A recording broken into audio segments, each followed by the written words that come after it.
Hi there, vinyl community. My name's Katie. This is Chords Records. Welcome to my channel. Today I'm going to be talking about Vinyl Me Please country track records.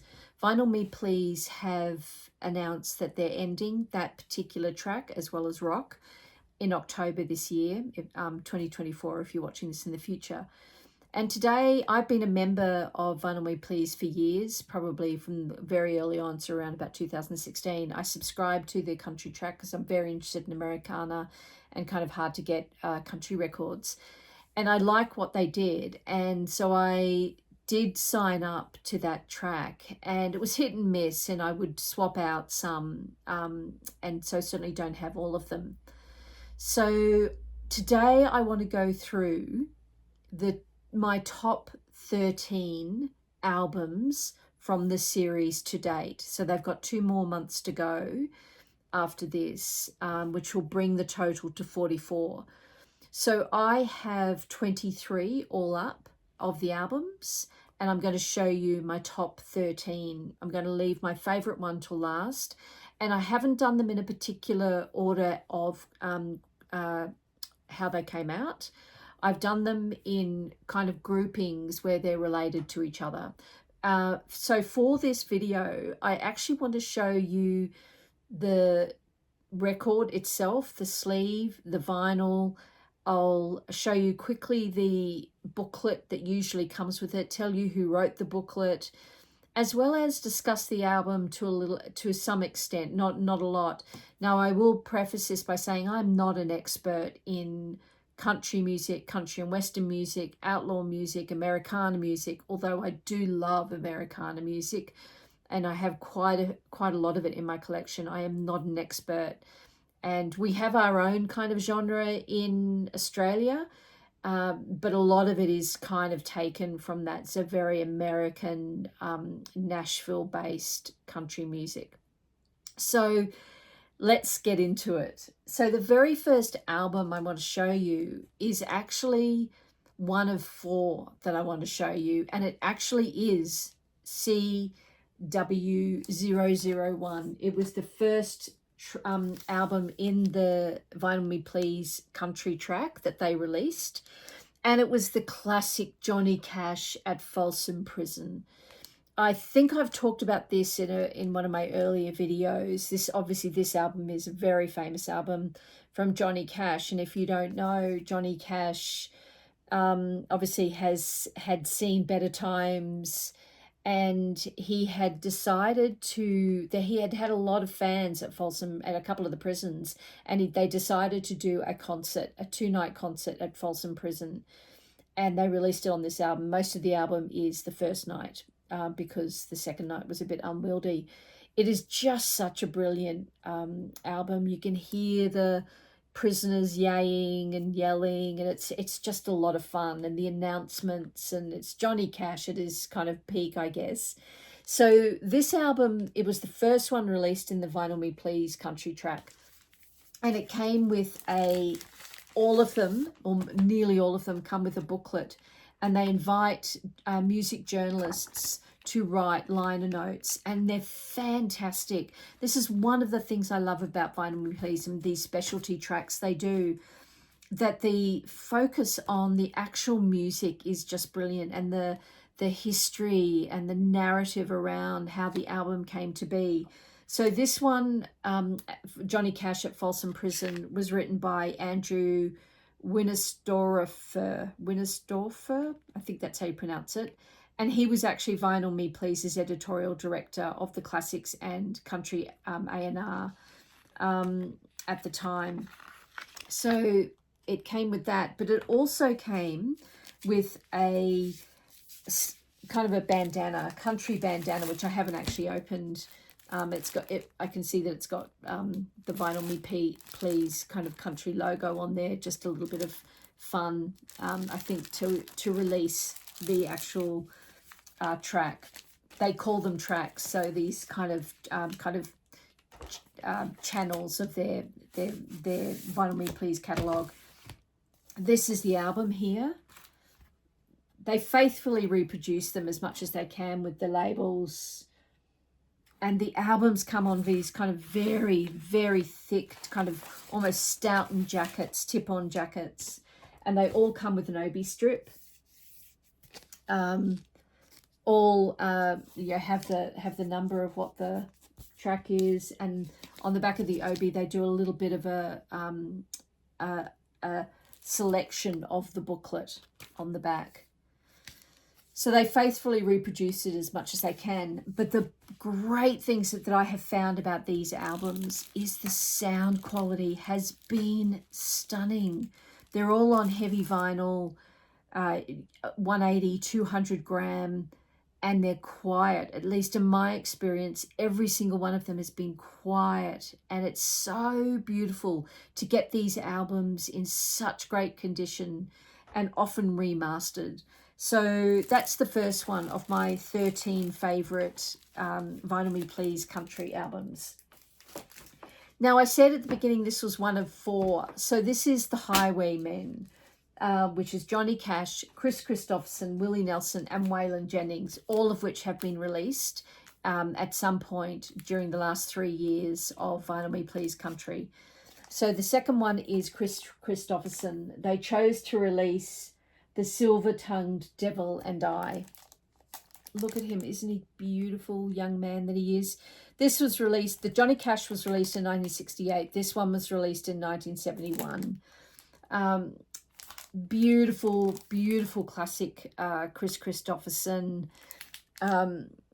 Very much his kind of style, if you know him, almost the spoken singing. He's very, very laid back.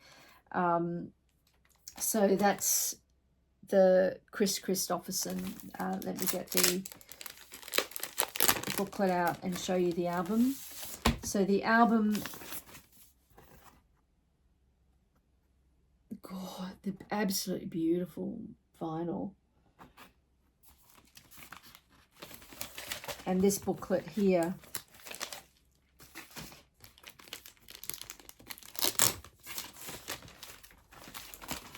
sorry. So this one was written again by Andrew Winnerstorfer.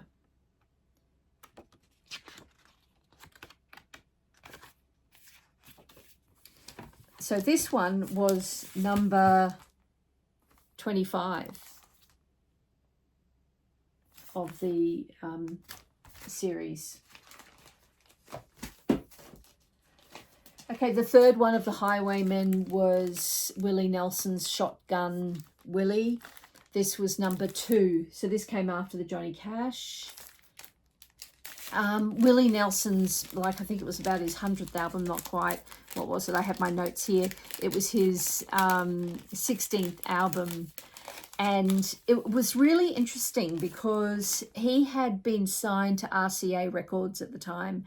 And he met the president of Atlantic, I think it was, and he decided to sign with them because he was allowed to have creative freedom. And this was the first album out of that relationship on Atlantic. And again, the booklet is written by the same guy. They're quite extensive notes.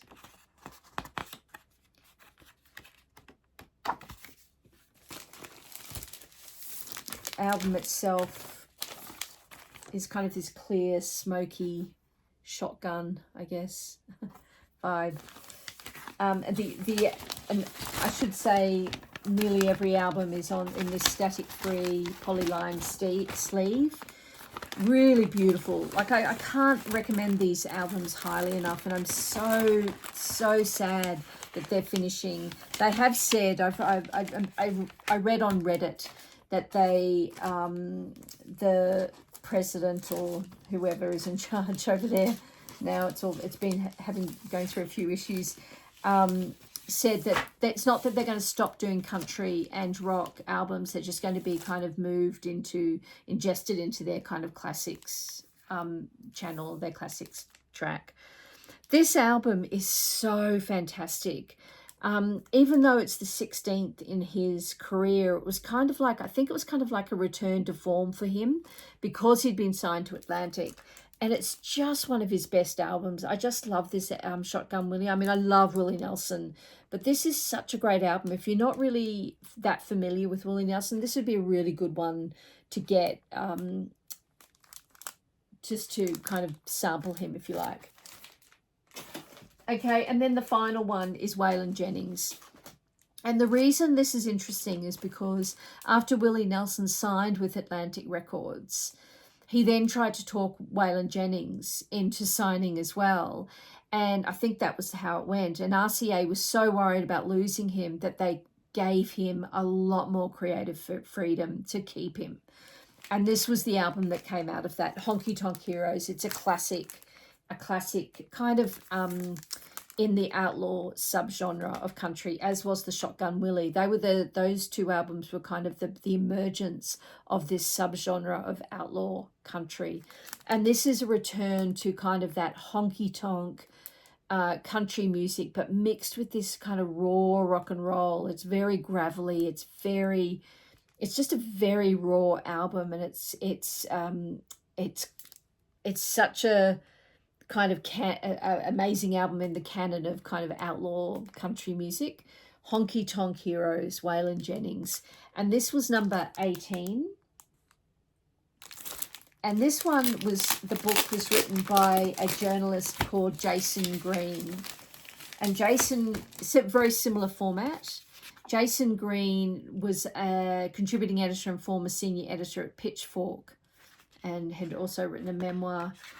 So a music journalist writing the liner notes for Waylon Jennings there. And this album was on this beautiful kind of orange album. So that's kind of the first batch that I wanted to show you there of the VMP Country. So as I said, I think that was number 18. And so now we move on to the next section. And this next album I want to show you is probably one of my favorite albums of all time if I were to ever do a list. This is Graham Parsons' Grievous Angel. I was so happy when they decided to re-release this album under this label, VMP Country. They released it was the 9th in the series. And the words in the liner notes were written by Jonathan Bernstein. The album itself, we all know this incredible album by Graham Parsons. It was released 4 months after he died, actually, of an overdose in Joshua Tree. Emmylou Harris, his musical collaborator, was on nearly every song. And this album has become such an influential album and has influenced so many other singer-songwriters, country musicians, so many people over the years. The beautiful songs on here, let me... Return of the Grievous Angels, obviously the title track. Love Hurts, that beautiful, beautiful song which he does with Emmylou Harris. In My Hour of Darkness, it's almost fortuitous. It's almost like he knows he was on the sort of downward. He had a lot of addiction problems. Hickory Wind, which has been covered obviously by a lot of different people over the years. Very, very moving album given his tragic death. This was AAA lacquers cut from the original analog tapes by Ryan Smith at Sterling Sound, plated at Welcome to 1979, pressed on 180 gram turquoise Galaxy vinyl. So that's Grievous Angel. And then related to that is Emmylou Harris, and this was the album she wrote almost as a tribute to her her very dear friend and musical collaborator the very next year after he died, and this is called Pieces of the Sky. So this is almost her answer album to Grievous Angel and her kind of grief on a piece of vinyl. This was the country number 007. and it is only one of 9 women in the entire 43 albums that Vinyl Me Please did, which is so disappointing because there are a lot more women country artists, Americana artists. And so I don't understand why they chose to do so few women. Even some of the men they repeated, twice. Now, they, in defense of them, they did do a whole Dolly Parton, a whole other track where you could subscribe to all these Dolly Parton records, so they did devote that. But I just wish they'd done more women on the Vinyl Me Please track. So Pieces of the Sky by Emmylou Harris.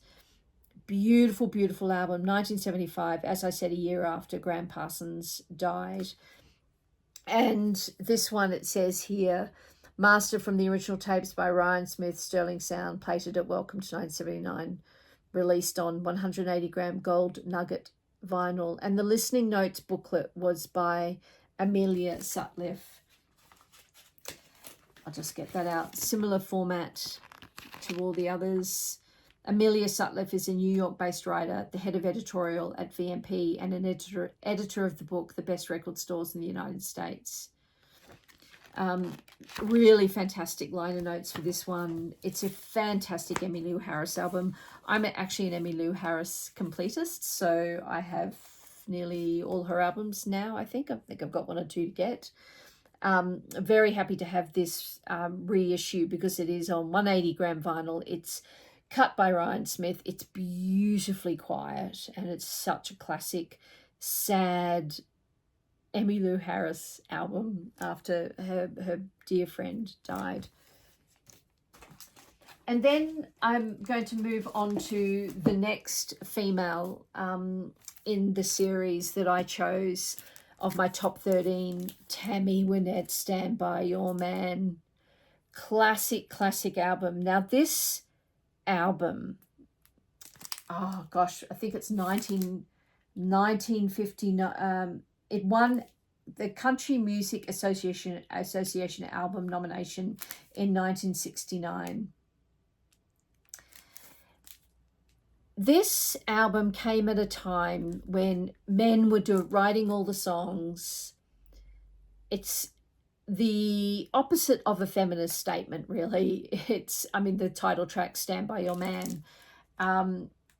In fact, the liner notes start, the trouble with trying to analyze an album like Stand By Your Man, that is, a collection of songs written by men for women to sing either before or in the early years of the women's liberation movement, is that the women singing these songs often had limited agency. And the thing about this album and Tammy Wynette is she kind of believed in kind of the whole women stay at home, women do what men say, women stand by their men. She was very traditional. But having said that, the album is beautiful. Her voice is so beautiful. And that song really, if we can move past the actual, the intent of the song, it's such a beautiful song. And it is a classic, as we all know. Again, Ryan Smith, 180-gram, and the listening notes were done by Angela Stefano. So that one was country, that was number 23. And then the next one, you can see I've put all the kind of the female releases together in another block. The next one is the absolute classic Dolly Parton album, Coat of Many Colors. I mean, I really don't need to say too much about this album. You all know the song, you all know Dolly Parton. This was number 6, so they did this very early on in the track.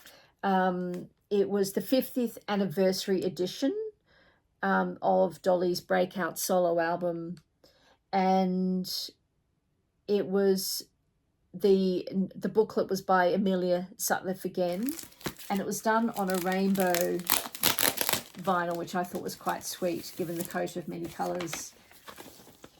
You can see it there. And as I said before, Vinyl Please went on to actually announce a whole new subscription track of Dolly Parton, which I didn't subscribe to. That was just a step too far from a funds perspective. But I absolutely love Dolly Parton. I just love everything she stands for, her fairness in the world, everything she's done for the world, and also her absolute entrepreneurship. I just think she's an amazing businesswoman. But this album is an absolute classic. 1971, her 8th album, and it was really one of her big breakout albums at the time. Okay, the next female album that I'm going to feature is another absolute classic in the genre. Patsy Cline, 1961 Showcase. This has Crazy, I Fall to Pieces, True Love. I mean, it's just such a like an iconic album. I mean, I Fall to Pieces and Crazy. I mean, who doesn't know those songs? And they were original songs on this album. And Patsy Cline, if you don't know, very sad story. She died in a plane crash only at the age of 30. She did not live long, and I can't imagine what she would have done if she'd kept on, was able to keep on going. But Patsy Cline, the most beautiful, beautiful voice. And this album was done with the Jordanaires, who you're probably familiar with from Elvis Presley. They sang a lot with him. So this was her kind of collaboration with the Jordanaires. And she died a couple of years after this came out in 1963. This was the original cover, but after she died, they started releasing it with a different cover. But Vinyl Me Please have tried to reproduce all the original covers. You can see how, beautiful they are. Many of them are tip-on jackets. This one isn't, but still very hard cardstock. So fantastic. And the actual album itself is this beautiful pinwheel of orange, yellow, and blue and green. So that's Patsy Cline Showcase. That was number 016.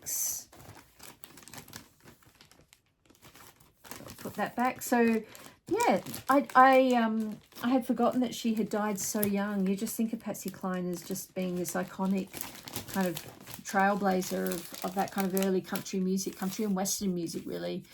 And yeah, very sad. And then the final, or not the final, I've got two more of the women. Ode to Billie Joe, Bobby Gentry. Oh, I love this song so much. It was the Vinyl Me Please number 32. And I was so thrilled when I knew that this was coming out on a brand new reissue vinyl in the the classic Vinyl Me Please way. It's just fantastically quiet. Again, cut from master tapes, pressed at Sterling Sound. This one, the booklet was a little bit different. They kind of changed it up a little bit, and it was a little bit larger and a little bit more modern. I quite liked this one. The author for this one was Brittany McKenna, and she is a writer from Nashville and contributes to Apple Music, NPR, and the Nashville scene. So that booklet was a little bit different. And on the Ode to Billie Joe, that song, oh my goodness, it's just a treat of a song. And if you've never sat down and listened to the lyrics, sit down and listen to that song and just wonder what happened. And then start Googling it. You go down a bit of a hole with it. But this one, number 32, as I said.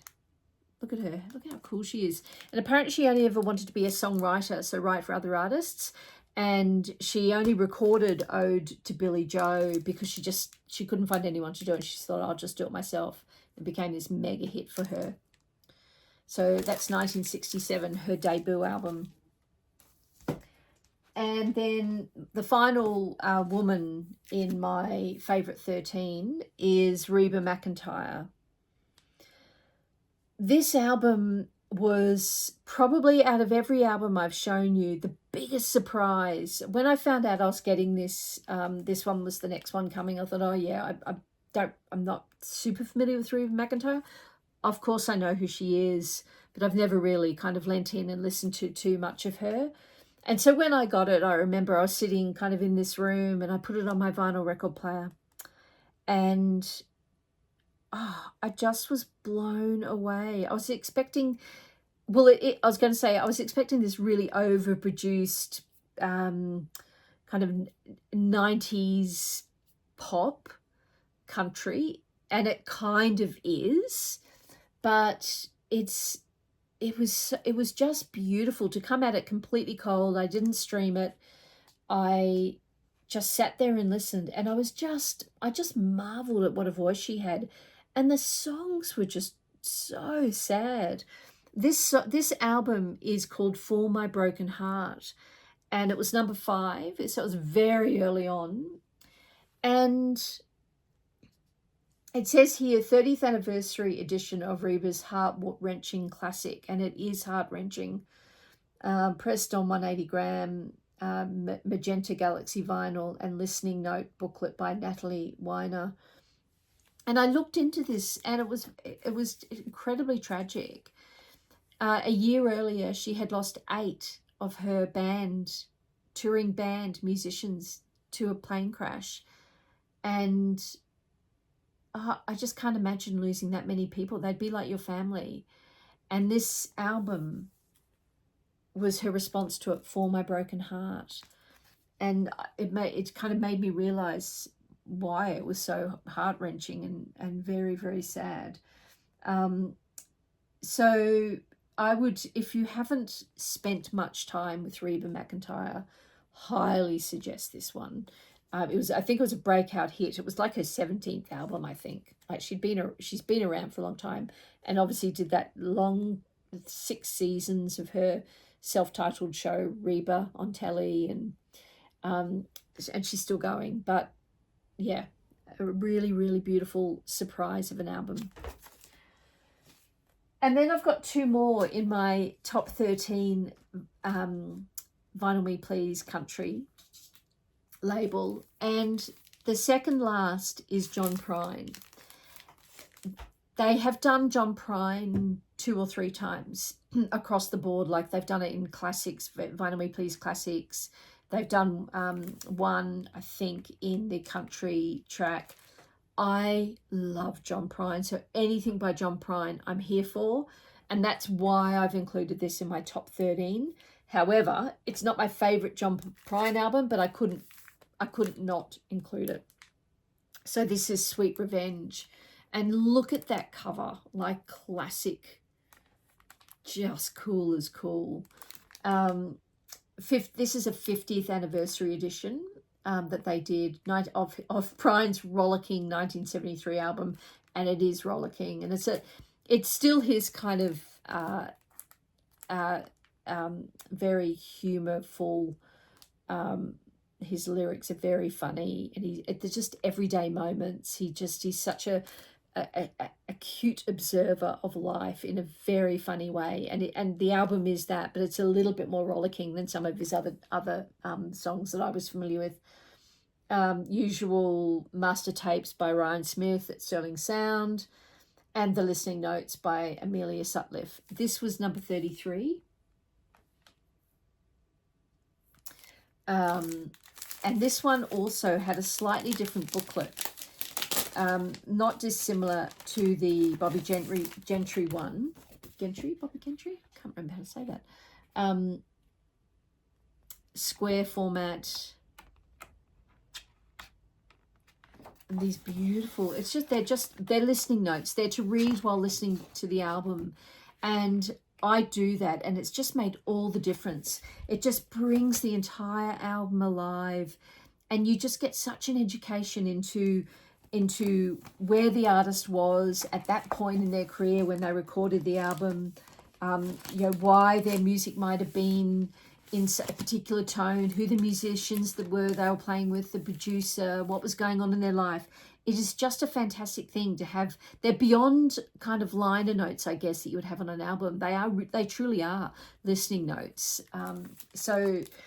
John Prine, Sweet Revenge, is my number 12 of my top 13 country vinyl please. And the final one I've left till last because it's my absolute favorite. It's Townes Van Zandt live at the Old Quarter, Houston, Texas.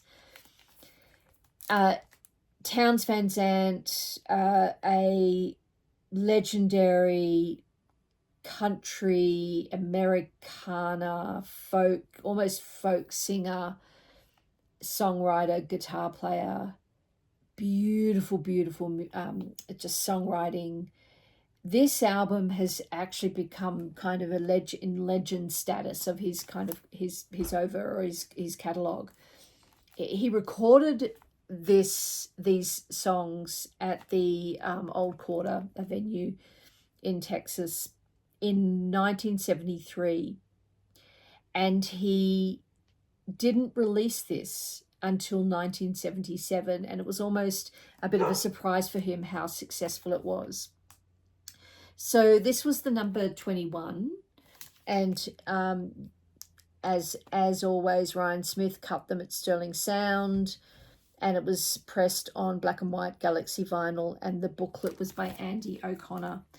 And the reason that I left this till last is because, yes, the pressing is beautiful, like it's quiet, and the actual live performance is quiet. It's just him and his guitar, and the actual recording needed to be quiet because you cannot have a crack, you can't have pops and hissing.